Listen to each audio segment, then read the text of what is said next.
हैं इसको।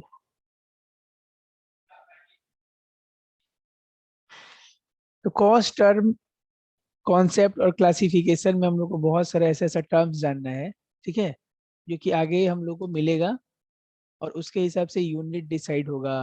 मतलब ये सब बेसिक चैप्टर है, इस चैप्टर से क्वेश्चन हो सकता है थ्योरेटिकल है, लेकिन हर जगह यूज आएगा। तो कुछ टर्मिनोलॉजी है जिसको समझना है। तो सबसे पहले तो कॉस्ट क्या होता है उसी का डेफिनेशन देखो। ये मैं जो बोल रहा था ना कि कॉस्ट पे भी अकाउंटिंग स्टैंडर्ड होता है, ये देखो बेटा, जिसको कॉस्टिंग करना है, सीएमए करना है, उसको तो ये सब याद होना चाहिए पूरा। तो CS1 समझे ना, कॉस्ट अकाउंटिंग स्टैंडर्ड, यहाँ लिखा हुआ है कॉस्ट अकाउंटिंग स्टैंडर्ड। CAS1 जो कि काउंसिल इशू करता है, institute of cost and work accountant of India, ICAWI। अब इसका नाम चेंज होके CMI हो गया है ना, कॉस्ट एंड मैनेजमेंट अकाउंटिंग नाम हो गया है, ठीक ना। तो इसमें क्या डेफिनेशन दिया है, कॉस्ट इज ए मेजरमेंट, क्या बोलता है समझ लेंगे, कॉपी में फिर लिख लेंगे। Cost is a measurement in in क्या है, कहा in monetary terms of amount of resources use for the purpose of production of goods और रेंडरिंग सर्विसेज। सिंपल भाषा में बोला जाए तो कॉस्ट क्या है, एक मॉनेटरी टर्म्स में मेजर करता है। किस चीज को मेजर करता है सर, कि आप कोई सामान बना रहे हैं या कोई सर्विस प्रोड्यूस कर रहे हैं, उसके पीछे आपका रिसोर्सेस कितना में जा रहा है। नहीं समझा? अब सिंपल भाषा में इसको समझे तो समझो, एक पेन बनाने में मुझे क्या रिसोर्सेस लगा, सर इंक लगा है, उसमें कुछ प्लास्टिक का कुछ कवर ओवर आपने पैकिंग किया उस इंक को, उसको फिलिंग किया है, बस यही तो आपका कॉस्ट गया। देखो कॉस्ट इज अ मेजरमेंट, किस चीज का मेजरमेंट है भाई, इन मॉनेटरी टर्म्स, किस चीज का, in monetary terms the amount of resources use for the purpose of क्या, प्रोडक्शन ऑफ गुड्स। देखो कभी भी गुड्स बोलना है ना, संग संग सर्विस भी बोलना। गुड्स के संग हम लोग प्रोडक्शन करते हैं और सर्विस के संग क्या कर सकते हैं, रेंडर कर सकते हैं। जैसे टीचर सर्विस देते हैं, पढ़ा रहा है, लॉयर अपना सर्विस देता है ना, प्रोफेशनल अपना सर्विस देते हैं, तो उसके पीछे उनका क्या कॉस्ट जा रहा है, तो प्रोफेशनलिज्म उस टाइप से फीस डिपेंड करता है। तो समझ में आ गया, कभी भी कॉस्ट, कॉस्ट क्या है, एक मेजरमेंट है। किस चीज का मेजरमेंट है सर, जो रिसोर्सेस हम यूज कर रहे हैं किसी भी चीज को बनाने में, उसमें हमारा कितना पैसा खर्चा हुआ है। Cost is a foregoing measurement in monetary terms incurred, potentially to be incurred to achieve a specific objective. एक और डेफिनेशन अमेरिकन अकाउंटिंग एसोसिएशन ने भी दिया है, cost is A forgoing measurement in monetary terms. Measurement in monetary terms में हम लोग उसको मेजर करते हैं, ये चीज को देख रहे हैं यहाँ पे।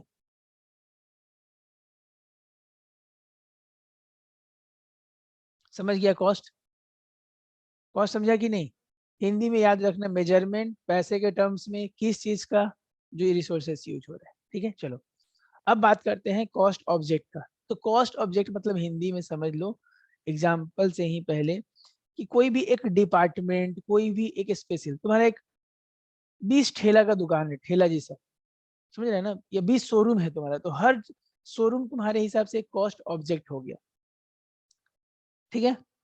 देखो एन एक्टिविटी कॉन्ट्रैक्ट, क्या बोलता है कॉस्ट ऑब्जेक्ट में, an activity contract cost centre customer process product project service और any other object for which cost are ascertain. इधर सुनो, तुम लोग क्या करते हो, हाँ सर, अर्बन क्लैब वाले क्या सोचते होंगे, मेरा एक कस्टमर के पास पहुंचने में मेरे को कितना खर्चा लगता है, मेरा आदमी बाइक से जाएगा, उसके घर पे पहुंचेगा, फिर उसके घर का कोई काम करेगा, एसी का सफाई करेगा, बाल कटवाने के लिए बुलाया तो बाल काट देगा, सफाई करवाने के लिए बुलाया तो सफाई कर देगा। उसके पीछे उसका कॉस्ट क्या है, एक कस्टमर के पीछे भी कॉस्ट हो सकता है। एक प्रोसेस, चॉकलेट बनाना एक प्रोसेस है, ये थोड़ी ना सुबह उठे ऐसे चॉकलेट बन गया, पहले कुछ दूध पे काम होता होगा, फिर उसमें चोको पाउडर डालता होगा, फिर उसमें चीनी डालता होगा, बाद में उसको फिर सुखाता उखाता होगा, फ्रीजिंग करता होगा। एक प्रोसेस, एक प्रोडक्ट, माने जो चीज का भी तुम कॉस्ट निकालना चाहती हो, नहीं निकाल रहे हो तुम लोग, वो एक क्या है, कॉस्ट ऑब्जेक्ट है तुम्हारे लिए। सर हम नहीं समझ पा रहे, ये एक स्वेटर बनाया गया, एक स्वेटर का एक कॉस्ट। ये बोर्ड बना गया पीछे, ये लैपटॉप एक पीस बना, इसका तुम कॉस्ट जानना चाहते हो ना, ये कॉस्ट ऑब्जेक्ट हो गया कॉस्ट में। जैसे इनकम टैक्स में किसी भी आदमी का जिसका इनकम हम एसेस करते हैं उसको एसएससी बोलते हैं। वो कंपनी हो सकता है, कोई इंसान हो सकता है, कोई भी चीज हो सकती है। उसी तरह यहाँ पे कॉस्ट ऑब्जेक्ट देखो एग्जाम्पल दिया है, grand Oberoi grand hotel cost object are its major department. Maintenance department में कितना खर्चा जा रहा है, तो जानना चाहेगा ना कि मेंटेनेंस डिपार्टमेंट में हम लोगों को रखें कि हटा दें। इतना लोग घूम रहा है खाली इधर होटल को मेंटेन करने में, इलेक्ट्रिसिटी मेंटेनेंस, ये वो। Housekeeping department, hospitality department and food and beverage department. आ रहा है समझ में कि नहीं? तुम्हारा हॉस्पिटल है तो हॉस्पिटल में भी तुम रिसेप्शन एक डिपार्टमेंट हो गया, अकाउंट्स एक डिपार्टमेंट हो गया कि नहीं? डॉक्टर का ओपीडी एक डिपार्टमेंट होगा। कुछ और भी तुमने कैफेटेरिया वेटेरिया भी होटल में आजकल खोल के रखते हैं। तो जिस चीज का हिंदी में समझ लो, जिस चीज का भी तुम कॉस्ट जानना चाहते हो तुम्हारे लिए वो कॉस्ट ऑब्जेक्ट होगी। ठीक है, समझ में आया कि नहीं? रिलायंस कंपनी जो जियो वाला है, जो अपना मोबाइल का सर्विस देता है हम लोग को, तो वो भी उसके लिए कॉस्ट ऑब्जेक्ट क्या हुआ? उसके लिए जो पर कस्टमर उसको खर्चा करना पड़ता है एक्वायर करने के लिए। नहीं समझा? या उसके जो टावर लगे हुए हैं उसके पीछे, एक टावर को मेंटेन करने में कितना खर्चा लगता है बताओ ना, कुछ जनरेटर वेटर सिग्नल के लिए चलाना पड़ता होगा। तो अभी तक क्या पढ़ लिए? कॉस्ट क्या है, मेजरमेंट है। कॉस्ट ऑब्जेक्ट क्या है, ये पढ़ लिए। अब पढ़ रहे हैं कॉस्ट यूनिट। तो कॉस्ट यूनिट जैसे बचपन से ही हम लोग पढ़ते आ रहे हैं ना, मीटर का यूनिट सेंटीमीटर किलोमीटर, मास का यूनिट केजी ग्राम्स। हर चीज को नापने का एक यूनिट होता है कि नहीं? तुम कहाँ गए थे भाई? सर 10 किलोमीटर दूर चले गए थे। अच्छा, कितना केजी चावल चाहिए मम्मी बताओ? चावल का केजी में वजन होता है। कितना लीटर दूध चाहिए, पानी चाहिए, लीटर में बात होते हैं। उसी तरह जब भी आप किसी चीज के कॉस्ट को मेजर करता है ना, तो उसके यूनिट में दिखाना पड़ेगा, ठीक ना? मैं बोला 50 रुपये, अरे क्या 50 रुपये पीस बोल रहे हैं, केजी बोल रहे हैं, लीटर बोल रहे हैं, तो डिफाइन नहीं है। समझ में आ रहा है कि नहीं? यहाँ पे देखो कॉस्ट यूनिट क्या है भाई? A form of measurement of volume of production of product और सर्विसेज, है कि नहीं? अ फॉर्म ऑफ मेजरमेंट है ऑफ क्या? Volume of production of a product और services. Cost unit is generally adopted on the basis of convenience and price practice in the industry concerned। जो जिस industry का बात कर रहे हैं उसमें कॉस्ट यूनिट कैसा चलता है उसका हम लोग बात कर रहे हैं। फॉर एग्जाम्पल इधर देखो, तुम अगर किसी पावर वाले कंपनी में काम करते हो तो वो लोग तुमको रेट देंगे मेगावाट, MW, मैंने तुम कितना। तुम किसी सीमेंट वाले कंपनी में तो मैट्रिक टन। तुम किसी ऑटोमोबाइल में गए तो क्या क्या बात करेगा? ऑटोमोबाइल अपना अपना कैसे बात करता है? पिछले साल ऑडी ने इंडिया में 5 लाख पीस ऑडी का सबसे लग्जरी चीज बेच दिया, गाड़ी बेच दिया, है ना? ट्रांसपोर्टेशन में अगर तुम हो तो कैसे क्या यूनिट होगा? Ton, kilometre. 5 टन माल ले जाना है यहाँ से आसनसोल, तो उसका प्राइस अलग होगा। आसनसोल ही जाना है लेकिन 2 टन माल ले जाना है तो उसका प्राइस अलग होगा। बोलो, ऐसा तो नहीं बोले खाली आसनसोल जाने का 500 दे दीजिए, बोलिए। उसके टन के हिसाब से, ये यूनिट का चक्कर है। Cost unit are some important industry के बारे में नीचे दूसरे पेज में लिखा गया है। तो कॉस्ट यूनिट बहुत सिंपल बात है, जैसे मैथ्स में हम लोग पढ़ते थे यूनिट होता था, यहाँ भी हर इंडस्ट्री में जो प्रोडक्ट बन रहा है, किस टाइप का सर्विस दिया जा रहा है, उसको हम लोग यूनिट में बोलेंगे। समझा कि नहीं? मेजरमेंट ऑफ क्या? Volume of production of product और सर्विसेज रेंडर। आओ देखो, ये थोड़ा एक बार जान लो क्योंकि यहाँ से ऑब्जेक्टिव क्वेश्चन भी आता है और छोटा मोटा क्वेश्चन पूछ लेता है। ये जो पेज है ये थोड़ा इंपॉर्टेंट है हम लोग के लिए। इसमें क्या दिया गया है? इंडस्ट्री क्या हो गया? Accounting firm. अकाउंटिंग फर्म में क्या है? प्रोडक्ट ऑडिटिंग, अकाउंटिंग, एडवाइसिंग, है कि नहीं? उसमें कैसे तुम अपना प्राइस सेट करोगे? Audit, job perform per hour. Sir आपके यहाँ 200 घंटे का काम दिख रहा है मुझे, 200 घंटे का हम लोग चार्ज करते हैं इतना रुपया, है ना? सर आपके यहाँ 50 दिन का काम दिख रहा है, तो 50 दिन क्या तुम 24 घंटा काम करते रहे क्या? हर दिन 8 घंटा काम करेगा। 100 दिन का काम दिख रहा है तो पर आवर, ठीक ना? एडवर्टाइजिंग, ये देखते हो ना रास्ते में बोर्ड लगा रहता है, ये बोर्ड में कैसा जॉब पर ऑर्डर, आज एक ऑर्डर मिल गया, जाके पूरा उधर आपको हाईवेज में पूरा ये लगा देना है, समझ रहे हैं ना, स्टिकर स्टिकर लगा देना है। ऑटोमोबाइल, ऑटोमोबाइल में देखो कार ट्रक वाले में किसमें 1 to 100 यूनिट्स में बात होता है, एक बार इसमें नजर मार लो। बैटरी मैन्युफैक्चरर में भी 100 यूनिट्स, ऑटो पार्ट्स में, ब्रास फैक्ट्री एलॉय केजी में बात होगा, बाईसाइकिल ब्रिक्स यूनिट्स में बात होगा, है ना। तुम लोग अगर ईटा ईटा उटा खरीदने जाओगे ना, ईटा ब्रिक्स, तो 10,000 का, 10,000 ईटा का दाम कितना, 50,000 का रेट चल रहा है। 50,000 मतलब साइलेंट है, उस इंडस्ट्री में 10,000 का ही बात हो रहा है। तुम किसी मोदी खाने में चल जाओ, बोल दो भाई चावल लेना है 50 रुपये, मैंने वो केजी का ही दाम बोला होगा, क्योंकि जनरल प्रैक्टिस केजी ही चलता है, कोई ग्राम नहीं। अब सोना में लेने जाओगे तो नहीं बोलेगा ना 1 केजी का इतना। सोना में क्या प्रैक्टिस है, गोल्ड में 10 ग्राम का दाम बोलते हैं, और न्यूज में भी आता है 10 ग्राम का दाम कितना हो गया, 56,000 हो गया, 50,000 हो गया। तो देख रहे हो ना यूनिट। तो ये क्यों है, क्योंकि हम लोग कॉस्ट निकालने जा रहे हैं, और कॉस्ट किसी भी इंडस्ट्री का निकाल सकते हैं। तो एक बार यूनिट पूछेगा। ये देखो केमिकल, केमिकल में कैसा गैलन और लीटर, गैलन पर लीटर, समझ रहे हैं ना। गैलन भी लीटर कहीं, गैलन में देखते हैं इतना बड़ा एक डब्बा होता है, उसको गैलन बोलते हैं, जो एक कुछ लीटर का एक फिक्स अमाउंट होता है। क्ले प्रोडक्ट्स देखो टन में है, कॉटन टेक्सटाइल है तो केजी मीटर, ये सब यूनिट है, समझ रहा है कि नहीं। बहुत अच्छा। नीचे हॉस्पिटल है, देखो हॉस्पिटल में पेशेंट पर डे होगा, है ना। फार्मास्यूटिकल भी है, उसमें पर यूनिट है, पर केजी है। टूथपेस्ट बना रहे हो तो केजी के हिसाब से, टैबलेट्स बना रहे हो तो यूनिट के हिसाब से, दिख रहा है क्या। शुगर है तो पर केजी या बैग्स, स्विंग मशीन है तो 100 पीस। कोई भी मशीन दिखेगा ना तो देखना पीसेस में बात हो रहा है, क्योंकि पीसे मशीन तो केजी में भी दिखेगा नहीं ना। Very good.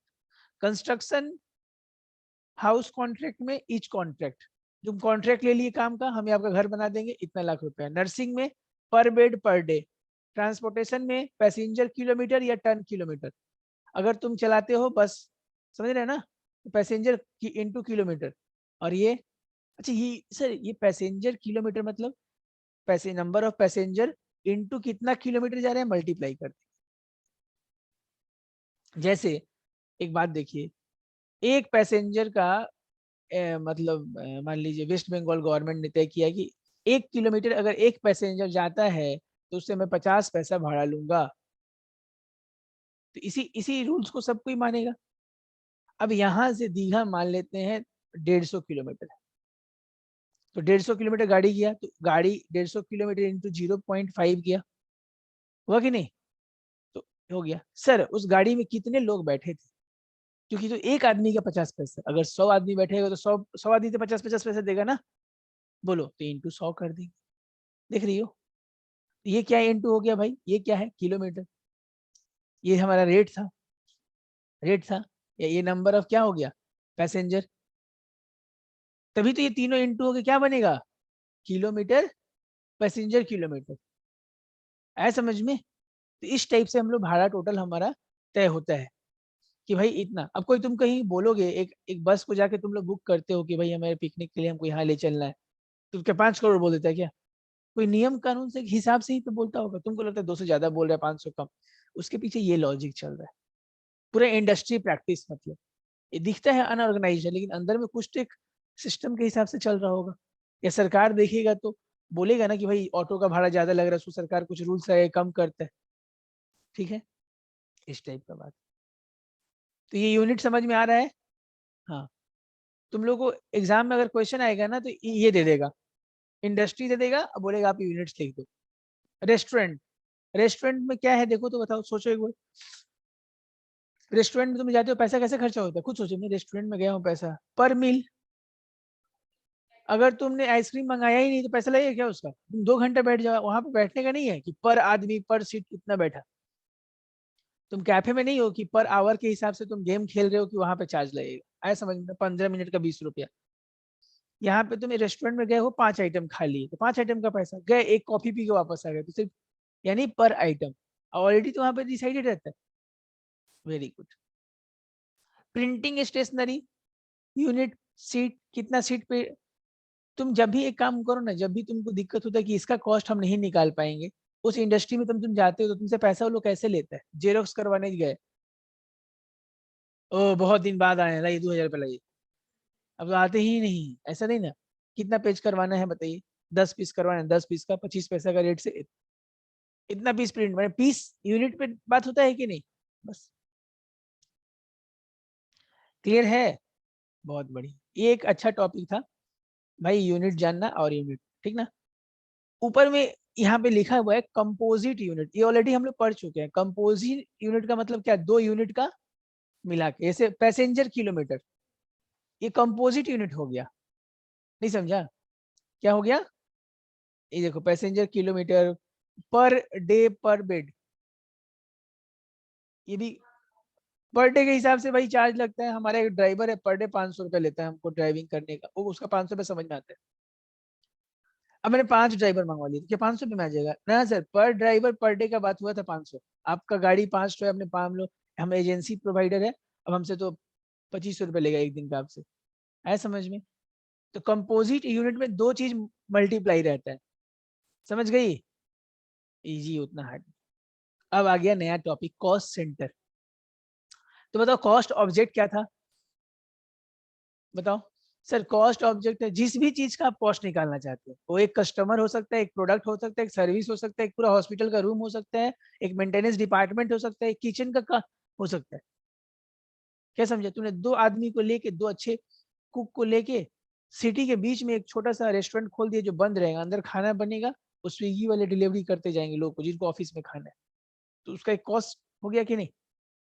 हम जानना चाहते हैं ना उसका। अभी देखो, कॉस्ट सेंटर थोड़ा अलग है। Any units of entity selected with a view of accumulated all cost under that unit. The unit can be can be division, department, section, group of plant, machinery, group of employee, combination of several units. समझे कि नहीं? ये हो गया cost centre. क्या हो गया cost centre? Cost centre का मतलब क्या है कि पूरा वो चीज, पूरा एक फैक्ट्री, जो कॉस्ट यूनिट, जो कॉस्ट ऑब्जेक्ट था ना बेटा, कॉस्ट इसमें और उसमें क्या डिफरेंस हो जा रहा है एक बार देख लो। ये पूरा ग्रुप को ले रहे हो। कॉस्ट सेंटर में भी टू टाइप, पर्सनल और इम्पर्सनल सेंटर, मतलब किसी इंसान का ही हमारे डेटर्स, इम्पर्सनल मतलब डेटर को छोड़ के, मतलब ये फैक्ट्री फैक्ट्री। और cost centre which consist of group और group of people is called personal cost. Cost centre which consist of location और एन आइटम ऑफ प्लांट और मशीनरी और group of this called impersonal. समझ रहे हैं कि नहीं? ये देखो, तो कॉस्ट सेंटर में कॉस्ट यूनिट में डिफरेंस पढ़ लेते हैं। Cost centre is a location, person, an item of machine or group of machinery in respect of which all cost accumulated for the purpose of cost ascertainment and cost control. Cost unit is the unit quantity of product services in which the cost is ascertained. जिस चीज का हम बस cost जानना चाहते हैं। Cost centre में भी पर्सनल इम्पर्सनल हो सकता है, आदमी हो सकता है। कॉस्ट सेंटर भी यूनिक, क्या समझा? As per requirement of management, cost centre में भी change to generate more meaningful data. यहाँ पे देखो, एक और चीज है तो और समझ में आ जाएगा। नीचे दिया हुआ है ये कुछ, ये देखो, चिल्ड्रन वार्ड, ऑपरेशन थिएटर, ठीक है ना। डिस्टिंक्शन इसलिए पढ़ना है क्योंकि हम लोग अभी कॉस्ट सब्जेक्ट में नए हैं, और हमको लगता है कि एकदम जैसे बच्चों को A for apple, B for boy पढ़ाया था ना, कॉस्ट में हम सब कंफ्यूज हो जा रहे हैं सर। कॉस्ट ऑब्जेक्ट क्या है, कॉस्ट सेंटर क्या है, कॉस्ट यूनिट भी आ जा रहा है सर। तो क्योंकि हमारा अलर्टनेस कम है, हम शब्द को अच्छा से सुन नहीं रहे हैं। कॉस्ट यूनिट, अब यूनिट तो सर ये भी बोलते हैं हमारा एक यूनिट वहां चल रहा है, बहुत अच्छा परफॉर्म कर रहे हैं। अरे वो मैथ्स वाला यूनिट है भाई, केजी मीटर स्क्वायर, याद है ना, उस टाइप का। यहाँ पे तुमको बताना है ये आइटम सुन के कि तुमको क्या लग रहा है, कौन सा कॉस्ट सेंटर है, कौन सा कॉस्ट आइटम। चिल्ड्रन वार्ड, इधर सुनो, चिल्ड्रन वार्ड क्या हो सकता है? Cost centre. मैंने एक चिल्ड्रन वार्ड खोल दिया जहाँ बच्चे को रखा जाएगा, ठीक ना। कोई पेरेंट्स चाहे तो अपने बच्चे को वहां ला के रख सकते हैं, 2 घंटा 4 घंटा के लिए उनको मंथली फीस देना पड़ेगा। नहीं समझा? अगला आइटम है फार्मेसी। फार्मेसी क्या है? कोई दुकान उकान? फार्मेसी तो कोई यूनिट नहीं होता है ना, तो क्या हो गया? Cost centre.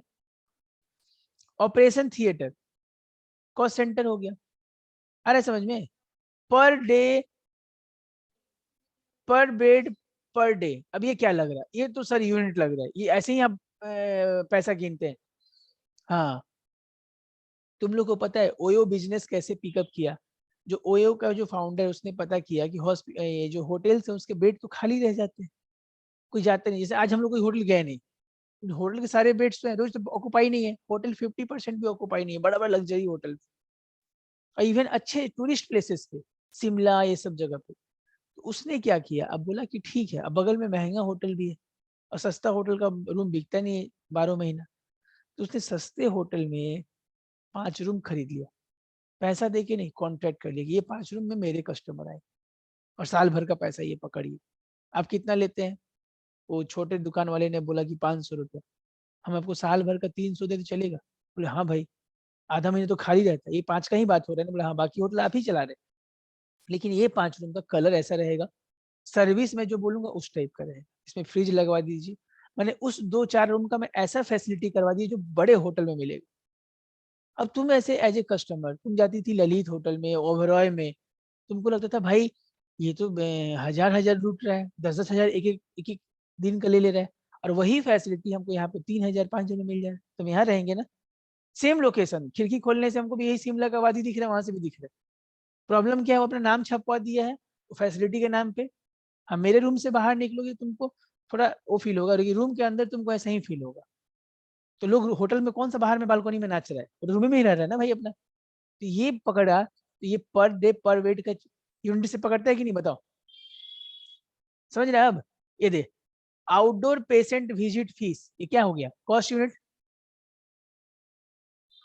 आउटडोर, ये एक दिन में मेरे पास कितना बाहर का लोग आके विजिट करते हैं उसको फीस चार्ज करेंगे उसके हिसाब से। कैंटीन, कैंटीन क्या है? सेंटर है। कैंटीन में तो कुछ काम वाम हो रहा है ना, कुछ बन रहा है वहां, वहां से बिकेगा। तो जहाँ पे कुछ काम वाम हो रहा है वहां से कुछ बिकेगा, वो हमारे लिए कॉस्ट सेंटर है, समझ रही है ना? ये ट्यूशन सेंटर है कि नहीं? तो यहाँ पे ट्यूशन पढ़ाई होता है, इसको इसको भी एक सर कॉस्ट सेंटर बोल सकते हैं क्या? हाँ, ये भी हमारे एक तरह का कॉस्ट सेंटर हो गया। समझ रहा है? हाउस कीपिंग डिपार्टमेंट, जल्दी बता। ये देख, ये था, यही था ना, चिल्ड्रन वार्ड फार्मेसी ये सब वो रखे थे कि नहीं? समझ गया? यही तो हम लोग पढ़ रहे थे। चिल्ड्रन वार्ड कहाँ है? कॉस्ट सेंटर है फार्मेसी।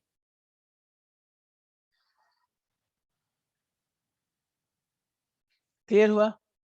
सर एक बार ना कॉस्ट ऑब्जेक्ट में और कॉस्ट सेंटर में थोड़ा क्लियरिटी कर दीजिए। आइए ऊपर आइए। कॉस्ट ऑब्जेक्ट क्या था, कॉस्ट सेंटर में क्या था, थोड़ा कंफ्यूजन हो रहा है ना? तो कॉस्ट ऑब्जेक्ट हम लोग क्या पढ़े, एक बार उसको भी जाके देखते हैं।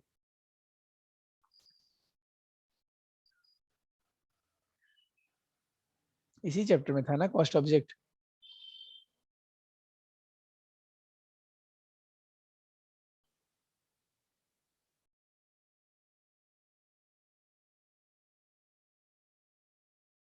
ये देखो, कॉस्ट ऑब्जेक्ट में क्या है? N activity, contract, cost centre, यानी कॉस्ट ऑब्जेक्ट के अंदर ही कॉस्ट सेंटर आ जा रहा है। नहीं समझा? कॉस्ट ऑब्जेक्ट के अंदर ही कॉस्ट सेंटर आ जाए, मैंने हिंदी में कॉस्ट सेंटर का, कॉस्ट ऑब्जेक्ट का मतलब आप किस चीज का कॉस्ट निकालना चाहते हैं वो कॉस्ट ऑब्जेक्ट है। हाँ, तुम पूरा फैक्ट्री का कॉस्ट निकालना चाहते हो, वो कॉस्ट में कॉस्ट। लेकिन सर वो तो कॉस्ट सेंटर भी है, हाँ हो सकता है, वो कॉस्ट सेंटर भी हो सकता है। एक कस्टमर वो कॉस्ट ऑब्जेक्ट है, एक प्रोडक्ट्स एक प्रोसेस वो कॉस्ट ऑब्जेक्ट है। क्यों ऑब्जेक्ट है वो? क्योंकि कॉस्ट के नजर में उसी को हम ऑब्जेक्ट मानते हैं जिसका हम कॉस्ट निकाल सकते हैं। कॉस्ट के नजर में क्या ये मोबाइल एक कॉस्ट ऑब्जेक्ट है? सैमसंग कंपनी के लिए क्या ये मोबाइल कॉस्ट ऑब्जेक्ट है? हाँ सर, क्योंकि वो बनाया होगा तो उसके लिए प्रोडक्ट है, तो जानना चाहेगा ना कि इसका कितना दाम पड़ा, तो उसके लिए कॉस्ट ऑब्जेक्ट है। नहीं समझा? जैसे इंसान के लिए हमारे लिए क्या ऑब्जेक्ट्स होते हैं ना, हमारे बुक्स कॉपी मोबाइल फोन ये सब ऑब्जेक्ट्स है, तो कॉस्टिंग के लिए ऑब्जेक्ट। हिंदी में बस एक ही बात क्लियर है, कॉस्ट का कोई भी कंपनी जिस भी चीज का कॉस्ट जानना चाहता है या सर्टेन करना चाहता है, ये देखो होटल वाले वो अपना एक प्लेट बिरयानी का दाम जानना चाहते हैं कि मेरे को बनाने में कितना पड़ता है, वो क्या हुआ, कॉस्ट ऑब्जेक्ट हो गया, नहीं समझा। लेकिन बिरयानी बन किस में रहा है, एक हंडी में बन रहा है, उसको एक मैंने लेबर एम्प्लॉय कर दिया है, वो पूरा प्रोसेस को मैं कॉस्ट सेंटर बोल दूंगा। ये कॉस्ट सेंटर, एक मेरे कॉस्ट सेंटर, यहाँ पे मेरा कॉस्ट लग रहा है, आ रहा है समझ में नहीं। हाँ, कॉस्ट ऑब्जेक्ट वाइडर टर्म है, उसके अंदर कॉस्ट सेंटर भी आ जाता है कि नहीं। कॉस्ट सेंटर में ग्रुप ऑफ पीपल भी हो सकते हैं, कॉस्ट सेंटर में ग्रुप ऑफ पीपल भी हो सकते हैं, कॉस्ट ऑब्जेक्ट में एक एक आदमी का भी हम कॉस्ट निकाल सकते हैं। जैसे ग्रुप ऑफ पीपल, 5 आदमी को मैनेजर बना के एक टीम बना दिया, हाँ ये मैंने, ये टीम में मेरा इतना खर्चा जा रहा है। अब रिलायंस का एक टीम कोलकाता में भी काम करता होगा, that is there cost centre, नहीं समझ में आया। तो कॉस्ट ऑब्जेक्ट समझ में आया हिंदी में, जब भी कॉस्ट ऑब्जेक्ट, हाँ कॉस्ट ऑब्जेक्ट का मतलब क्या, आप जैसे ये पर्दा लगा हुआ है, पर्दा का पर मीटर कॉस्ट कितना हुआ सर, ये कॉस्ट ऑब्जेक्ट हो गया, आया समझ में ना। ये 20 पर्दा लगने का ये रूम सज गया, अब इस रूम का कॉस्ट कितना लगे, ये कॉस्ट सेंटर हो गया, आया समझ में। कॉस्ट सेंटर कॉस्ट ऑब्जेक्ट क्या है, इंटर रिलेटेड है।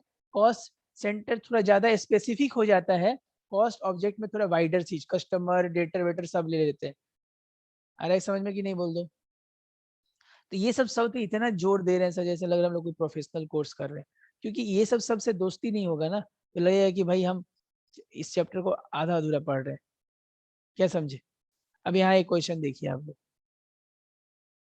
इलिस्ट्रेशन नंबर 2, इलिस्ट्रेशन नंबर 2 आप लोग के लिए 1 मिनट दे रहा हूँ, खुद देखिए और बनाइए, बताइए क्या होगा। तो नर्सिंग होम का क्या होगा, बेड, कहीं भी पर बेड पर डे, क्या समझा।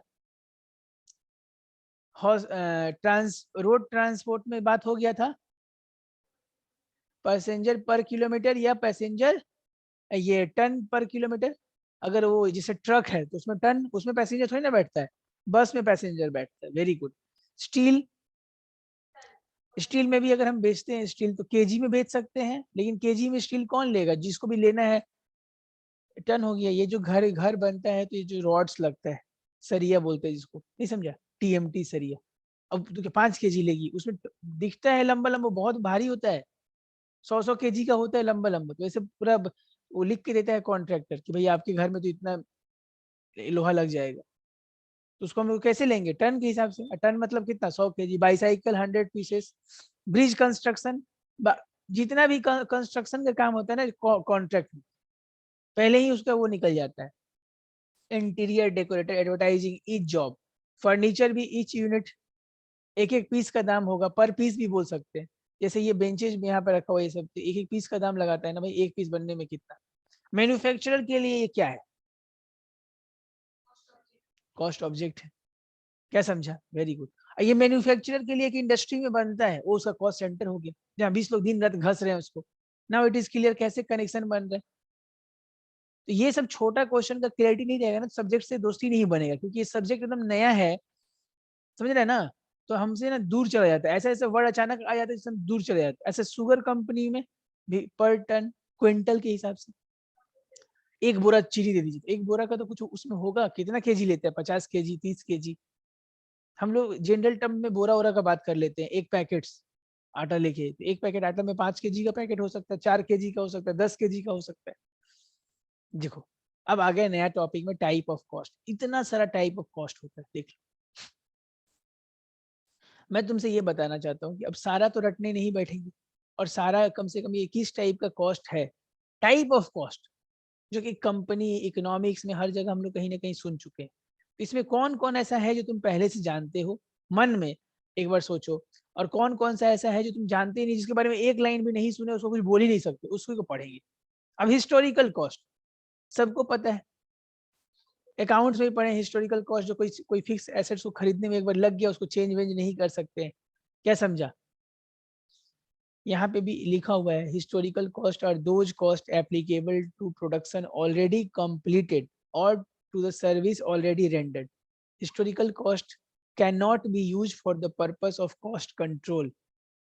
मैंने वो लग गया तो लग गया, उसको वापस हम कंट्रोल नहीं कर सकते, उसको चेंज नहीं कर सकते, कंट्रोल उसी चीज को नहीं कर सकते, इसको चेंज नहीं कर सकते। अच्छा, कॉस्टिंग पढ़ क्यों रहे हैं हम लोग? ताकि हम अपना कॉस्ट जान लें और फिर हम उसके हिसाब से प्लानिंग कर सकें कि हम कहाँ पे अपने कॉस्ट का कटौती कर सकते हैं। क्योंकि मार्केट में कंपटीशन है, हमारा ये प्रोडक्ट है, ये बिक रहा है, हमारे से और 5 कॉम्पिटिटर है जो ये बना रहे हैं। जो सस्ता बना ले रहा है उसी का तो चालाकी है, जो अपने रिसोर्सेज को कम बर्बाद होने दे रहा है वही तो ज्यादा मार्जिन कमा पाएगा, ज्यादा डिपार्टमेंट खोल पाएगा, ज्यादा लोग रख पाएगा। नहीं समझा? नहीं तो प्रोसेस तो सब लोग वही फॉलो करता है। समझा कि नहीं? फ्यूचर कॉस्ट, जो फ्यूचर में लगने वाला होगा अभी पता नहीं है, क्या समझा? रिप्लेसमेंट कॉस्ट, एक चीज को हटा के दूसरा, जैसे तुम्हारा मोबाइल खराब हो गया, तुमने एक दूसरा मोबाइल ले आया वहां पे, एक तरह का रिप्लेसमेंट कॉस्ट हो गया ना। ये देखो नीचे में रिप्लेसमेंट कॉस्ट में आ जाओ बेटा। Replacement cost is the cost at which there could be purchase of an asset identical to which being replaced. समझ में आ रहा है नहीं? मशीनरी का कोई पार्ट्स खराब हो गया, हेलो, अब वहां पे नया मशीन का पार्ट्स लगाना पड़ेगा, कोई कंप्रेसर, कोई स्प्रिंग टूट गया, replacement cost. Standard cost, standard cost का मतलब क्या है? इधर देखो, एक पीस समोसा बनाने का एसओपी के हिसाब से दाम बता दिया गया, 25 रुपए में एक समोसा बन जाता है। अच्छा, दैट इज स्टैंडर्ड कॉस्ट। अब जब बनाने गई, हो सकता है चीजें महंगा हो गया, आलू प्याज तेल वेल सब महंगा हो गया तो 30 रुपए लग गया, सस्ता हो गया तो 20 भी लग सकता है। स्टैंडर्ड मतलब पहले से डिफाइन है, और उसमें जो चेंजेज आएगा उसको बोलते हैं वेरिएंस। क्या बोलते हैं? जैसे तुमको कोई बोल दिया, देखो भाई तुम जा रहे हो ना बाहर पढ़ने, 5 लाख रुपए का खर्चा है। अच्छा, 5 लाख, ठीक है भाई, हम गए पढ़ने, वहां पे 7 लाख खर्चा होगी। स्टैंडर्ड लोग बोलते हैं 5 लाख, नहीं 7 लाख हो जाता है ना। स्टैंडर्ड मतलब जनरल प्रैक्टिस से एक कॉस्ट के पास हम पहुंच गए। ये हमारा चैप्टर भी है, स्टैंडर्ड कॉस्ट, भयंकर चैप्टर है। आओ, standard cost is a particular type of pre determined cost under specified sufficient operating condition. क्या समझा?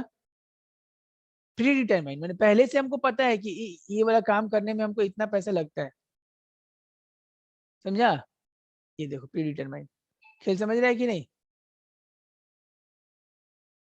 It is generally used in standard costing calculate cost variance. Sir ये कॉस्ट वेरिएंस क्या होता है? यही तो, हमने सोचा था हमारा काम 25 रुपया में हो जाएगा, लेकिन 22 रुपया में हुआ। कितना में हुआ? 22 रुपये में। तो 3 रुपये कम में हुआ ना, मेरे को अच्छा लगेगा कि खराब? फेवरेबल, फेवरेबल कॉस्ट वेरिएंस आएगा उसको। सर 27 में होता तो 2 रुपये गंदा लगता, एडवर्स, एडवर्स वेरिएंस आ गया। तो जब भी स्टैंडर्ड कॉस्ट होता है वो तो प्री डिटरमाइन होता है, उससे ज्यादा भी लग सकता है, कम भी लग सकता है। सर ऐसा क्यों होता है? पता है कॉस्ट वेरिएंस क्यों होता है?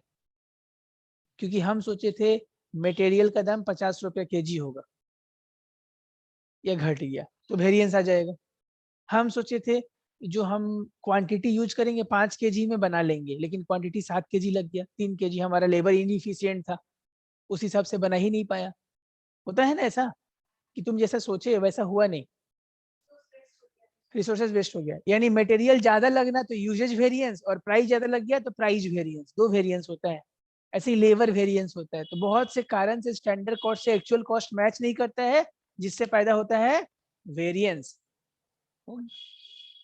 मार्जिनल कॉस्ट हीरो है, कॉस्टिंग का हीरो होता है ना, जैसे विराट कोहली इंडियन टीम का, ये इतना परेशान करेगा तुम लोग को।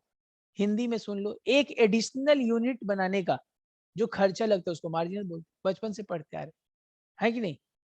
तो एक, सर इसको वेरिएबल कॉस्ट भी बोल दे क्या? वेरिएबल कॉस्ट पर यूनिट बोल सकते हैं।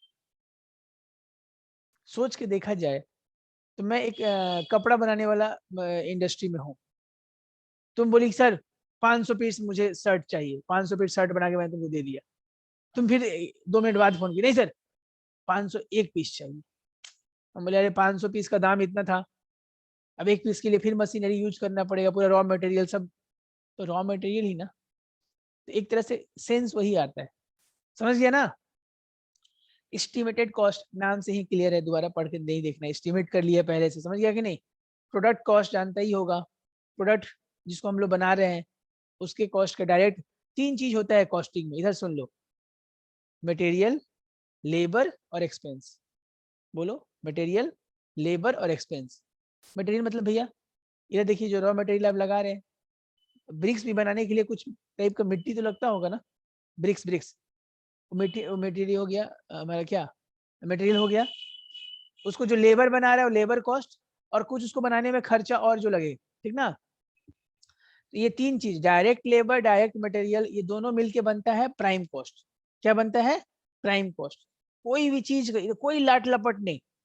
एक पीस लड्डू बनाने में क्या लगेगा सर? लड्डू बनाने में सर थोड़ा सा वो बेसन वसन लगेगा, थोड़ा चीनी लगेगा सर, थोड़ा ऑयल लगेगा, ये चीनी चीज लगेगा, और एक आदमी लगेगा जो तीनों को मिला के एक जगह बना ले। तो ये प्राइम कॉस्ट। प्राइम कॉस्ट मतलब कोई नाटक नहीं, कोई मशीनरी का डेप्रिसिएशन नहीं, कुछ नहीं, एकदम सिंपल। पीरियड कॉस्ट, एक पीरियड मतलब साल भर, 6 महीना, उस टाइप का बात हो रहा होगा। Period cost are those cost which are not include the product, which are not included at the time of stock valuation. No part of these stock are taken into account. For example of period cost are sale commission, advertisement. देख रहे हैं ना, ये period cost में मतलब product से सब लेना देना है ही नहीं, प्रोडक्ट बन के तैयार है। अब यानी एक तरह से बोल दिया जाए तो क्या, सेलिंग कॉस्ट है कि नहीं। पीरियड कॉस्ट मतलब एडवर्टाइजिंग कॉस्ट, बेचने में खर्चा। ये लिंक का पेन बन गया। अब इसके ऊपर अगर मैं कैटरीना कैफ का फोटो लगा दूं तो इसमें कॉस्टिंग किसका लगा? एडवर्टाइजिंग का ना, वो पैसा ली है ना। पेन का बनने में कहाँ कुछ चेंजिंग आया भाई? आया समझ में? प्राइम कॉस्ट, अभी तो बात हो गया। Direct DM, DM plus DL plus DE, material labour expense. आया समझ में? बहुत बढ़िया। कन्वर्जन कॉस्ट, कन्वर्जन मतलब ये देखो, अगर तुम कुछ भी इंडस्ट्री में मैन्युफैक्चरिंग करते हो तो रॉ मटेरियल लेते हो, रॉ मटेरियल से क्या बनाते हो? Finish good. ये काम करने में तुमको जितना खर्चा होता है उसको कन्वर्जन कॉस्ट बोल देंगे। क्या बोल देंगे? Conversion cost. नहीं समझा? यानी the cost, total sum of cost which involve या included in the conversion of raw material into finish good. Direct cost और एक होता है इनडायरेक्ट कॉस्ट। समझा कि नहीं? डायरेक्ट कॉस्ट जो उस डिपार्टमेंट में डायरेक्टली रिलेटेड है। डायरेक्ट कॉस्ट और those cost that can be identified directly to the product, process और department. For example, cost of leather use in manufacturing bags, depreciation of delivery van. क्या समझा? तुम एक बस चलाते हो, बस खराब हो गया, क्यों खराब हुआ? रास्ता में चलो तभी ना, उसका काम ही तो चलना। उसका चक्का घिस गया, क्यों घिस गया भाई? रखे रखे तो नहीं घिस जाएगा, रास्ता में चला और चलना ही उसका काम है, तो एकदम उसके प्रोसेस से दूर से दिख जाए। इनडायरेक्ट कॉस्ट जो छुपा हुआ रहता है, ये देखो, indirect cost are those cost which incurred for the benefit of all product, process और department during certain. For example, example के लिए rent, rate, taxes of the factory building, salary, indirectly लग रहा है। समझ में आ रहा है ना? हिंदी में बोले तो ट्रेडिंग अकाउंट में जो खर्चा लिखते थे डेबिट साइड में, वो डायरेक्ट था। अब पीएल में जो डेबिट साइड में थी तो इनडायरेक्ट था। ऑफिस का रेंट, खर्चा, समझ रहे हैं ना, वो इनडायरेक्ट कॉस्ट है। अगर वो नहीं रहेगा तो भी ये कंपनी वाला अपना माल नहीं बेच लेगा। मैं हमेशा एग्जांपल देता हूँ, ये टाटा कंपनी का एक ऑफिस है यहाँ पे विक्टोरिया मेमोरियल के पास, बड़ा सा बिल्डिंग था पहले, अब तो द 42 बन गया उसके बगल में।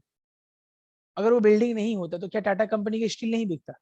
स्टील तो बनता है वहां जमशेदपुर में, वहीं से बिक जाता, लोग वहीं से खरीद लेते। ऑफिस क्यों बना? तो ये उस कॉस्ट के लिए क्या हो गया? Indirect cost. ऑफिस खर्चा इज ऑलवेज इनडायरेक्ट कॉस्ट। वो मैन्युफैक्चरिंग में कोई रोल प्ले ही नहीं कर रहा है। वहाँ ऑफिस में बैठे खाली फाइल जैसे तो हो रहा है, चाय पी रहे हैं लोग, कॉन्ट्रैक्ट कर रहा है बड़ा बड़ा है? हाँ एक तरह से नहीं, उसमें है सेल संबंधित। हाँ, अब पीरियड कॉस्ट इसलिए इसको बोलते हैं ना, क्योंकि भाई वो पीरियड में सेल्स कराने के लिए कितना लिया है, इसीलिए कॉस्टिंग में हम लोग और ऊपर ऊपर नहीं पढ़ सकते और डिटेल वाइज, क्योंकि कॉस्ट में हम जितना डीप जाएंगे ना उतना हम कॉस्ट कंट्रोल कर सकते हैं। हर चीज की महत्व को समझेंगे, क्या हमारे लिए रेलिवेंट है, क्या हमारे लिए इरेलीवेंट है। आए समझ में कि नहीं? एडवर्टाइजिंग देखो, बहुत सी बड़ी बड़ी कंपनियां हैं जो एडवर्टाइजिंग करती ही नहीं। नहीं समझा? फिर भी उनका प्रोडक्ट बिकता है। नहीं समझा? होंडा सिटी कार का कभी ऐड देखे तुम लोग टीवी में? वुल्स वैगन का देखते हो, बाकी बड़ा बड़ा कार टाटा का ऐड देखते हो, होंडा सिटी का क्यों नहीं देखते? मारुति का कभी ऐड देखे? मारुति डिजायर खरीदी, आज ही लाइए घर, इतना बिकता है, अब ऐड करने की क्या दरकार है? कस्टमर पहले ही उसके माउथ पब्लिसिटी से इतना बिक रहा है, वही डिमांड वो पूरा नहीं कर पा रहा है। तो कंपनी को अपना कॉस्ट आइडेंटिफाई करना जरूरी है, कहाँ पे उसको कॉस्ट लगाना है नहीं लगाना है। इसलिए कॉस्ट का जो भी टर्मिनोलॉजी है उसका कुछ रूल्स है, हम लोग उसको जान रहे हैं। क्या समझे? अच्छा, तो डायरेक्ट इनडायरेक्ट समझ में आ गया। इनडायरेक्ट कॉस्ट ऐसे समझ इसका प्रोडक्ट से कोई लेना देना है ही नहीं, आगे ऊपर से बैठ गया भाई मैगी मस्त, और पीला पैकेट अगर नहीं देता मैगी का स्वाद बदल जाता क्या? काला पैकेट में बंद कर दे, सिंपल प्लास्टिक में ऐसे दे दे, जैसे बंगला चिप्स आता है व्हाइट पूरा पैकेट, ऊपर से ऐसे आर पार दिख जाता है। लेज को ही वैसे ही पैकेट में जमा कर दे तो क्या होगा? लेकिन वो पैकेजिंग अट्रैक्शन बनाने के लिए किया जाता है कि नहीं, उसको ब्रांडिंग पॉलिसी वो सब बाद में पढ़ेंगे। तो ये सब जो पैकेजिंग वैकेजिंग में जो पैसा खर्चा होता है ना, लेकिन एक मिनट, चिप्स को पैकेट करना वो डायरेक्ट कॉस्ट, खराब हो जाएगा ना। चिप्स का पैकेजिंग जरूरी है, लेकिन कपड़े का पैकेज, कपड़ा स्टाइलिश कपड़ा को एकदम अच्छा पैकेट में रखने का दिखाना जरूरी है क्या? तो वो इनडायरेक्ट हो गया। फिक्स्ड वेरिएबल जानते हो, लेबर प्लांट, जो प्लांट बिल्डिंग बिल्डिंग है उसको फिक्स कॉस्ट बोलते हैं, और लेबर रॉ मटेरियल ऐसे वेरिएबल है जो पर यूनिट के संग वेरी कर जाए कॉस्ट। क्या समझा? मैंने 1 यूनिट बनाएंगे तो कम लगेगा, 50 यूनिट बनाएंगे ज्यादा लगेगा। फिक्स कॉस्ट, एक बनाइए 100 बनाइए 1000 बनाइए करोड़ बनाइए उतना ही लगेगा, वो फिक्स्ड, वो चेंज नहीं होगा। अब आ गया कुछ इकोनॉमिक्स का जो हम लोग भूल चुके थे, अपॉर्चुनिटी कॉस्ट। तुम अगर टाटा कंपनी अगर स्टील बना रहा है तो उसी पैसा से वो उस टाइम पे डायमंड नहीं बना पा रहा है, तो डायमंड नहीं बना के वो स्टील बना रहा है, दैट डायमंड को उसने छोड़ दिया ना, अपॉर्चुनिटी कॉस्ट हो। क्या समझा? इधर सुनो, तुम्हारे पास एक जमीन है या कुछ है, उसका इस्तेमाल तुम यहाँ कर लिया, अपने इंडस्ट्री में कर लिया, उसका तुम कहीं और इस्तेमाल कर सकते थे, वो अपॉर्चुनिटी कॉस्ट। ऐसा फॉर गोइंग बेनिफिट्स जो तुम छोड़ देते हो करेंट चीज को प्रोड्यूस करने के लिए। एक छोटा सा एग्जांपल, तुम लोग अभी क्लास में पढ़ रहे हो, ग्रेजुएशन कर रहे हो, अगर तुम अभी ग्रेजुएशन ना करो तो तुम कहीं 10-12 हजार 15-20 हजार का जॉब कमा कर सकते हो। तो एक तो तुम वो जॉब नहीं कर रहे हो, और दूसरा पढ़ाई कर रहे हो तो तुम्हारा उसमें पैसा भी खर्चा हो रहा है। यानी तुम ये मत सोचो कि तुम्हारे ट्यूशन में सिर्फ तुम्हारे 10 हजार रुपये खर्चा हो रहा है, 20 हजार रुपये खर्चा हो रहा है कॉलेज में, प्लस तुम जो नहीं कमा पा रहे हो वो भी तुम्हारा खर्चा हो रहा है। यानी एक महीना में तुम 30 हजार रुपये लूज कर रहे हो। अच्छा, अगर आज ही हम पढ़ाई छोड़ के जॉब करने लगे तो हो सकता है महीने का 30 हजार हमारे घर में आ जाए। कैसे सर? 20 हजार ही तो आएगा जॉब लगेगा तो, 10 हजार ये भी तो बचेगा जो ट्यूशन में जा रहा है, जो कॉलेज में जा रहा है। नहीं समझा? इसको बोलते हैं अपॉर्चुनिटी कॉस्ट। आए समझ में? शायद यहाँ पे ऐसा ही कुछ एग्जाम्पल दिया है, पर मंथ 50 हजार। ठीक ना, एक बार पढ़ लेना। संक कॉस्ट क्या है? ये भी हिस्टोरिकल कॉस्ट का ही दोस्त है।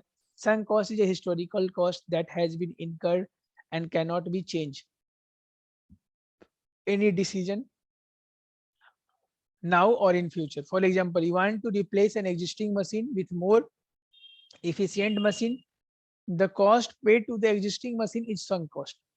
जो एग्जिस्टिंग मशीन में हम कॉस्ट लगा दे रहे हैं फ्यूचर में चेंज नहीं कर सकते ना, वो संक कॉस्ट है। मतलब संक कॉस्ट को इज्जत मत देना, एक तरह का फिक्स कॉस्ट का दोस्त समझना। ये इकोनॉमिक्स का नया टर्म ला दिया संक कॉस्ट। चलो, अनकंट्रोलेबल कॉस्ट, जिसको कंट्रोल नहीं कर सकते, समझ में आया कि नहीं?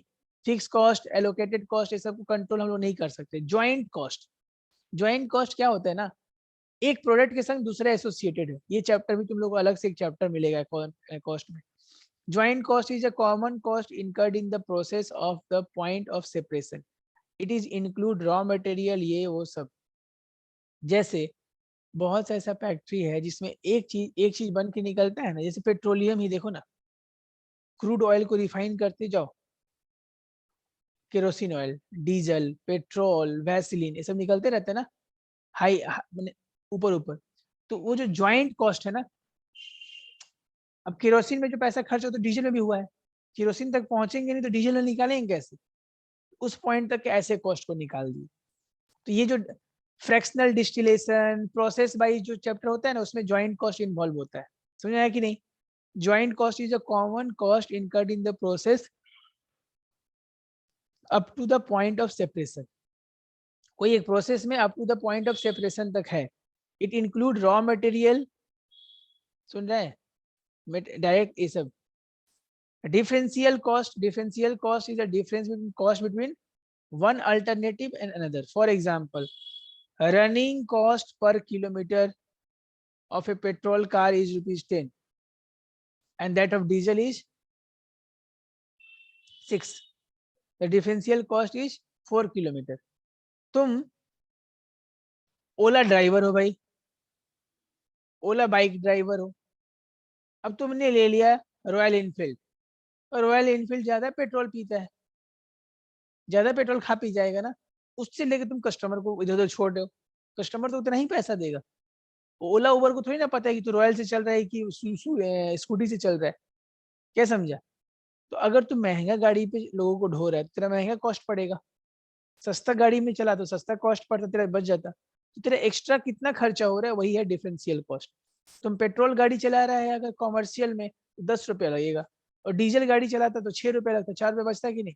इसीलिए कॉमर्शियल गाड़ी में तुम देखना हर जगह डीजल लगता है। लोग शौक से अपने खरीदने के लिए पेट्रोल गाड़ी खरीदते हैं, क्योंकि उसमें मेंटेनेंस कम होता है। डीजल कॉमर्शियल के होते हैं, मेंटेनेंस तो लगेगा लेकिन उसमें सस्ता पेट्रोल यही सब पड़ता है।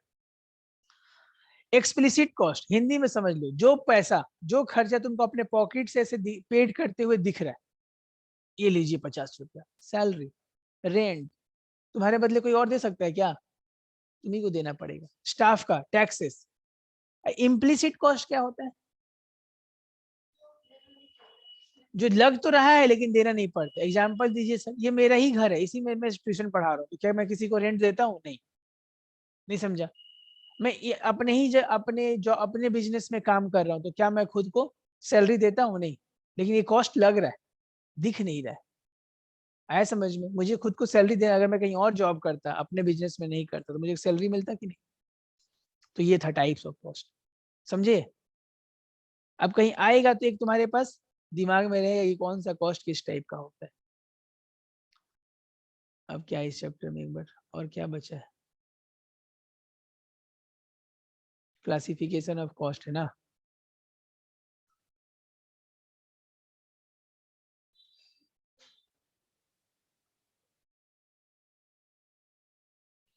तो अब आगे देखो क्लासिफिकेशन ऑफ कॉस्ट, फिर आ गया वही cost accounting standard 1।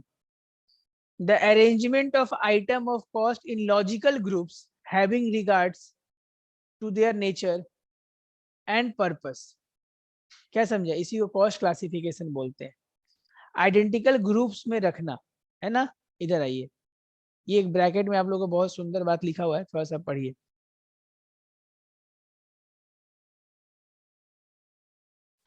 All time classification of cost, the following general accepted rules should be observed.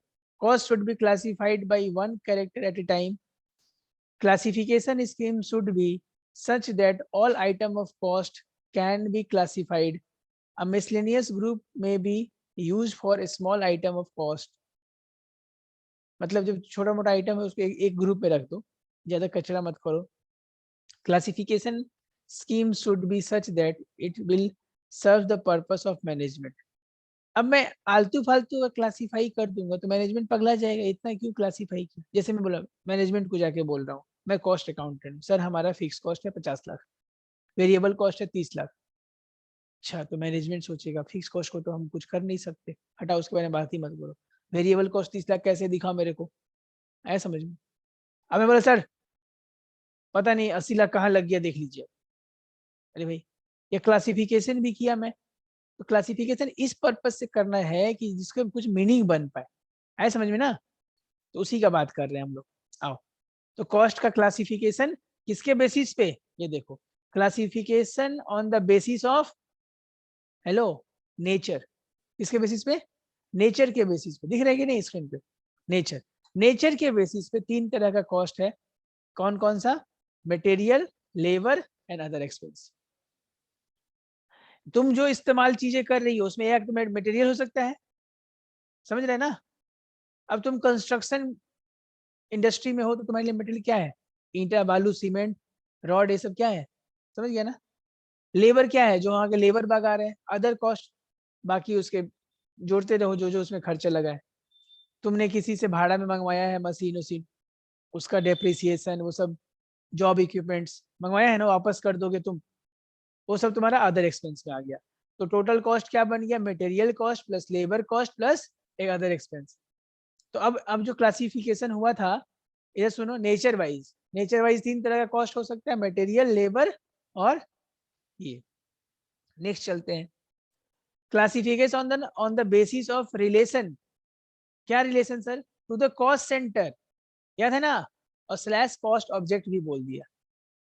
Cost object से हमारा रिश्ता कैसा है उसके हिसाब से, तो दो ही तरह का कॉस्ट हो सकता है, डायरेक्ट और इनडायरेक्ट। डायरेक्ट के अंदर क्या क्या कॉस्ट हो सकता है? लेबर, मटेरियल और एक्सपेंस। इनडायरेक्ट में भी हो सकता है लेबर, मटेरियल, ये। क्या समझा? इधर देखो, तुम इसे इनडायरेक्ट कॉस्ट में मटेरियल कैसे आएगा? हम लोग साड़ी बनाते हैं और साड़ी को भी पैक करके भेजते हैं गुजरात से यहाँ पे कोलकाता बाकी जगह। साड़ी तो मस्त बन गया, उसमें धागा लगा होगा, कलर वलर सब बन गया। अब पैकिंग कर रहे हैं तो प्लास्टिक में कैसा ही पैकिंग करें, वो भी तो मटेरियल हमारे यहाँ यूज हो रहा है, बट वो इनडायरेक्ट मटेरियल। हम एक ही बार बहुत सारा प्लास्टिक खरीद लेते हैं क्योंकि पैकिंग में लगता है। हम भी बहुत सारे स्टिकर भी खरीद लेते हैं जिसमें लिखा रहता है कुछ फोटो तो कुछ इन्फॉर्मेशन, वो भी इनडायरेक्ट मटेरियल हो गया। और पैकिंग वाला लेबर हमारा इनडायरेक्ट है, वो नहीं भी आएगा तो कोई और पैक कर देगा इन सेंस, या लेकिन जो साड़ी बनाने की तो साड़ी ही खराब हो जाएगा भाई। आ रहा है समझ में? तो इस टाइप का ये कैसा है, रिलेशन टू कॉस्ट सेंटर। हमारा एक मैन्युफैक्चरिंग यूनिट है और एक कैसा यूनिट है बताओ? एक हमारा ऐसा यूनिट है जहाँ पे हम लोग प्रोडक्शन करते हैं, एक जगह पे हम लोग सर्विस देते हैं। समझा कि नहीं? दोनों यूनिट अलग हो गया कि नहीं? रेस्टोरेंट में तुम लोग जाते हो, एक जगह खाना बन रहा है, किचन से खाना तुम्हारे पास आ रहा है, और एक भाई साहब बाहर बैठे हुए हैं, वो खाली डिलीवरी वाला को डील करते हैं। हाँ बोलिए आपको क्या चाहिए। और बाहर में जो डिलीवरी वाले बैठे हो क्या है, इनडायरेक्ट डायरेक्ट? इनडायरेक्ट। और जो अंदर में किचन में खाना बना वही तो डायरेक्ट है। क्या समझा? क्योंकि वही नहीं बनाएगा तो खाना बिकेगा कैसे? दोनों ही लेबर का काम कर रहे हैं एक ही होटल में। जो गेट खोल रहा है वो भी लेबर का ही काम कर रहा है, बट वो इनडायरेक्ट है। लेबर गेट नहीं खोले तो कभी रेस्टोरेंट का खाना का स्वाद खराब नहीं हो जाएगा। आ रहा है समझ में? चलिए, तो ऐसा नहीं है ना कि कोई चीज फिक्स्ड है कि ये इनडायरेक्ट होगा डायरेक्ट होगा। वो डिपेंड करता है कि किस इंडस्ट्री में आप हैं, किस कॉस्ट सेंटर का बात कर रहे हैं आप। आया समझ में ना? किस कॉस्ट ऑब्जेक्ट का। वो चिप्स वाला में देखो पैकिंग क्या था, डायरेक्ट कॉस्ट। साड़ी वाले बिजनेस में पैकिंग क्या हो गया, इनडायरेक्ट। मिठाई वाले बिजनेस में आप वो सिल्वर का अर्क वर्क लगा रहे हैं, वो डायरेक्ट कॉस्ट में आ गया क्योंकि वो सजावट वजावट। नहीं समझा? या इनडायरेक्ट में भी ले सकते हैं, मिठाई के ऊपर जो नहीं सिल्वर का वो जो कोटिंग करते हैं सुंदर दिखने के लिए मिठाई, वो इनडायरेक्ट में। लेकिन उसमें कुछ प्रिजर्वेटिव यूज करे तो मिठाई में थोड़ा इनहेंसमेंट हो जाएगा, 6 महीना चलेगा वो रसगुल्ला। वो डायरेक्ट है क्योंकि उसके, समझ रहे ना, वैल्यू ऐड हो रहा है। यही खेल पकड़ना है। तो कोई चीज डायरेक्ट और इनडायरेक्ट पहले नहीं रट लेना है, उसके इंडस्ट्री को समझ। एक मैनेजर है, वो हमारे कंपनी के लिए बहुत एसेंशियल है, वो डायरेक्ट कॉस्ट है। लेकिन वही मैनेजर कहीं और काम करता है, वहां के इनडायरेक्ट हो सकता है। समझ में आ रहा है ना? तो ये हम लोग क्या पढ़ रहे थे, डायरेक्ट, ये classification on the basis of cost centre. हाँ, अब यहाँ एक क्वेश्चन है, classify the following item direct और इनडायरेक्ट। इधर देखो, sand paper use in furniture making, बताओ। सैंड पेपर, सुनो ना, सैंड पेपर देखिए घसते नहीं है पेपर कैसे लेके।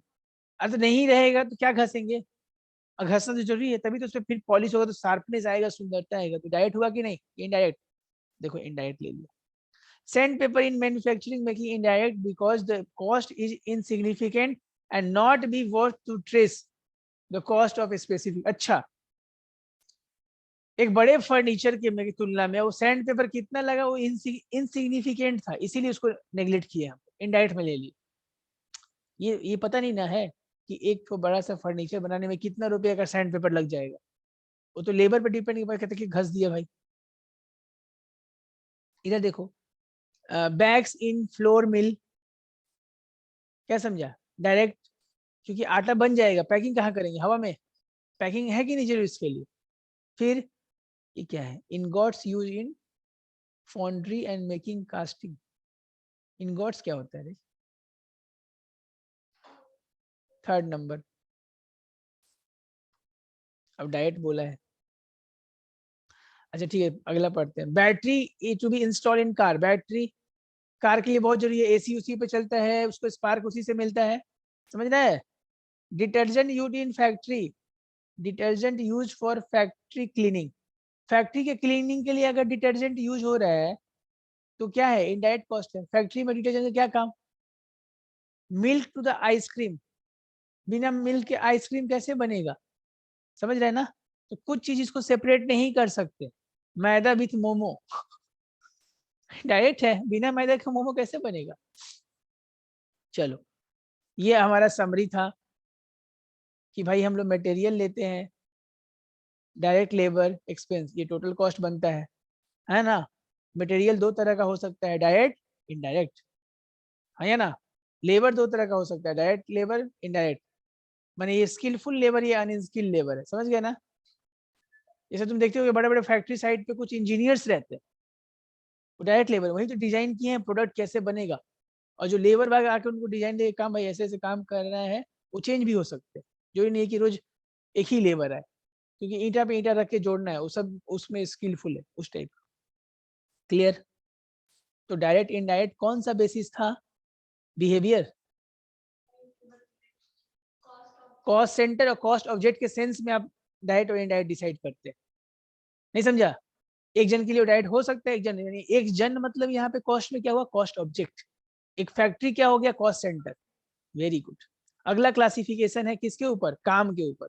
Classification on the basis of function. तो बिहेवियर में देख लिए, मटेरियल था, पहला देखे थे मटेरियल, बिहेवियर के तुलना, नेचर था ना। हाँ वही, नेचर बिहेवियर वही एक ही होगा। ठीक है, अब फंक्शन के ऊपर देख लो कौन कौन सा कॉस्ट लगता है। फंक्शन में देखो, production cost, administration, selling, distribution, R&D, समझ गया ना। हाँ, रिसर्च एंड डेवलपमेंट कॉस्ट, समझा कि नहीं। फंक्शन, या तो आप बना रहे हो, एडमिनिस्ट्रेशन मतलब ऑफिस का खर्चा, सेलिंग एक्सपेंस मतलब वही डिस्काउंट देना, एडवर्टाइजमेंट करवाना, डिस्ट्रीब्यूशन ट्रांसपोर्टेशन कॉस्ट, और R&D कोई भी प्रोडक्ट मार्केट में आने से पहले उसमें तो कितना साल रिसर्च चल के वो प्रोडक्ट मार्केट में आया आया ना, तब उसका कॉस्ट। तो देख रहे ये किसके ऊपर था, फंक्शन के ऊपर, समझा कि नहीं।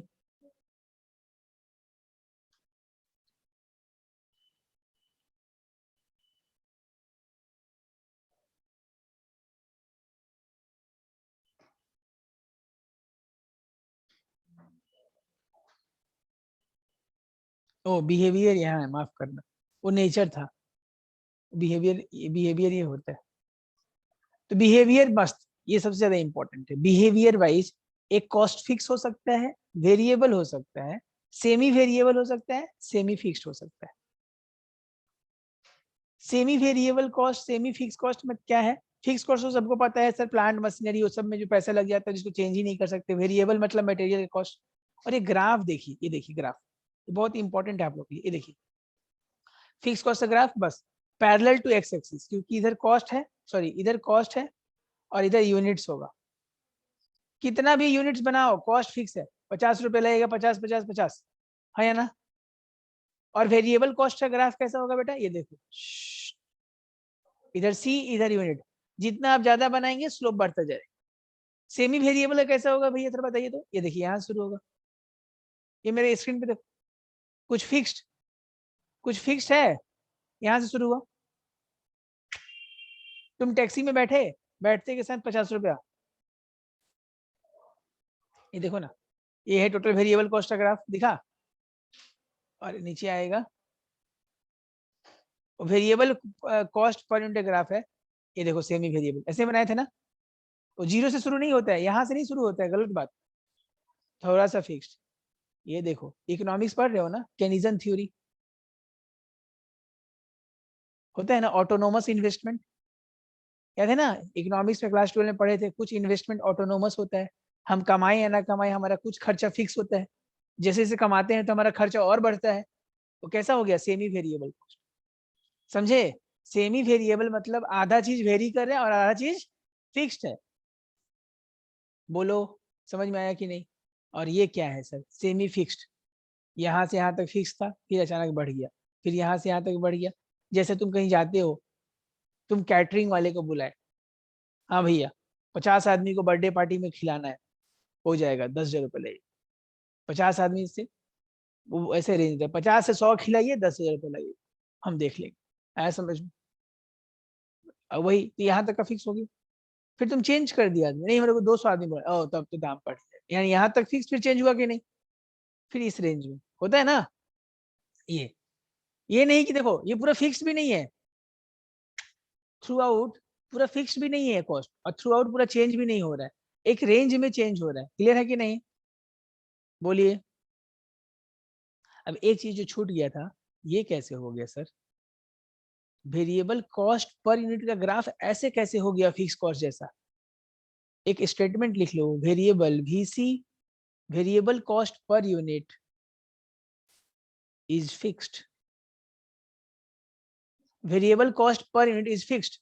हमेशा क्या होता है? वेरिएबल कॉस्ट पर यूनिट हमेशा क्या होता है? फिक्स होता है। कैसे सर? इधर देखो, तुम एक यूनिट कोई सामान बनाते हो ना, उसमें पता चल गया 2 रुपया लेबर का लगेगा और 3 रुपया मटेरियल का लगेगा, मतलब 5 रुपया हर यूनिट बनाने में। वेरिएबल कॉस्ट पर यूनिट का मतलब क्या होता है? एक यूनिट बनाने में वेरिएबल फैक्टर कितना लग रहा है, वो हमेशा फिक्स होता है। अब फिक्स कॉस्ट तो ओवरऑल फिक्स्ड होता है, तो अगर हम ज्यादा यूनिट बना देंगे तो धीरे धीरे कम होता है। फिक्स कॉस्ट ये था VC पर यूनिट का ग्राफ, और ये देखो fix cost per unit graph, नीचे गिर जाएगा वो।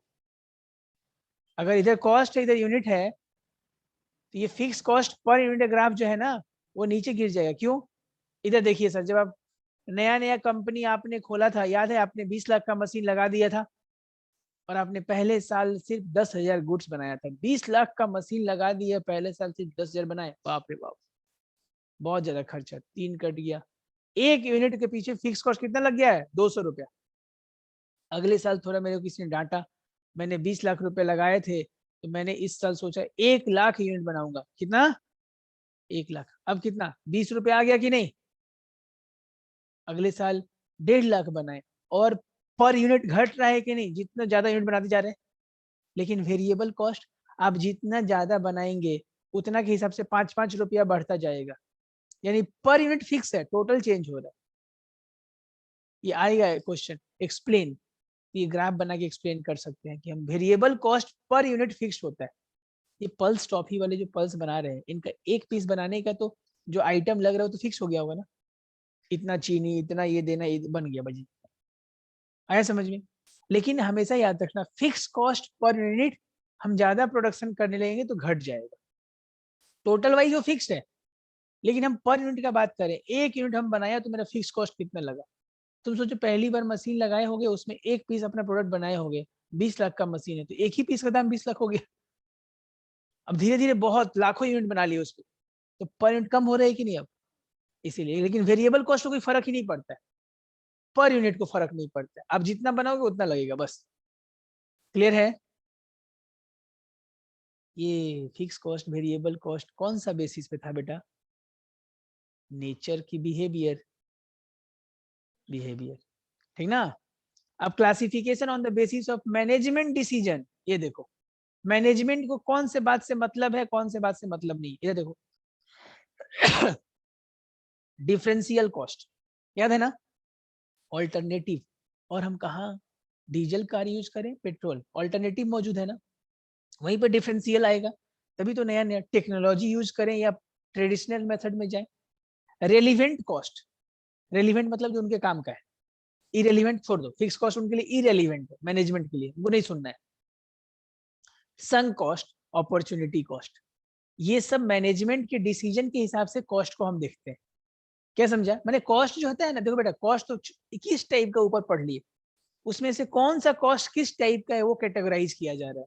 तो ये जो मैनेजमेंट के डिसीजन के हिसाब से डिफरेंशियल कॉस्ट है, रेलिवेंट है, संक कॉस्ट है, और कौन सा एक तो अपॉर्चुनिटी कॉस्ट। चारों के बारे में बात हुआ था कि नहीं? ठीक है। Classification on the basis of product and period cost, एक प्रोडक्ट कॉस्ट है, एक पीरियड कॉस्ट। पीरियड कॉस्ट तो बताए थे, प्रोडक्ट कॉस्ट प्रोडक्ट बनाने का खर्चा, पीरियड कॉस्ट प्रोडक्ट को बेचने का खर्चा। नाम में कंफ्यूज मत होना, पीरियड मतलब प्रोडक्ट को बेचने का खर्चा। देखो, period cost are those cost which are not included in the product at the time of stock valuation, no part of these cost are taken into consideration, sale commission, advertisement of goods, example are the period cost, जो कि कहाँ जाता है? Profit and loss के debit side में जाता है। पता है कि नहीं? A product cost include all cost incurred in acquiring the manufacturing product। Hindi में समझ लो, प्रोडक्ट कॉस्ट, भैया प्रोडक्ट बना लिए, फैक्ट्री से निकल गया, अब उसके बाद जो खर्चा लग रहा है वो पीरियड कॉस्ट। समझा कि नहीं? बोलो। अभी यहाँ कुछ एग्जांपल्स आपके आंखों के सामने है, इसको आप एक बार देख लेंगे। ये बताना है कि कौन सा किस टाइप का। Match the following. Total fixed cost, total fix का क्या है? रिमेन टोटल कांस्टेंट, ये ऑप्शन होगा। कहाँ गया भाई? अरे ये मेरे स्क्रीन में नहीं दिख रहा है, ये वाला होगा, होगा कि नहीं? Total variable cost increases, unit variable cost remain constant, unit fix cost decrease करता है, कहीं लिखा हुआ है डिक्रीज वाला वर्ड? पीरियड कॉस्ट समझ गए। स्टैंडर्ड कॉस्ट ऑलरेडी डिटरमाइन है, एक्चुअल कॉस्ट जो लगता है, आया समझ में? इंक्रीमेंटल कॉस्ट जो एक्स्ट्रा लग जाए, बजटरी कॉस्ट जो हमने बजट के टाइम पे, यहाँ पे एक बार आंसर देख लेंगे। व्हाट टू जी एक्सपेक्टेड, एडेड, कन्वर्जन, एक्चुअली लगा है, period cost, cost not assign to the product, याद आया? Cost should be, standard cost आपको इतना ही लगना चाहिए था, कॉस्ट शुड बी, आंसर है नीचे, समझा कि नहीं? बोल बेटा।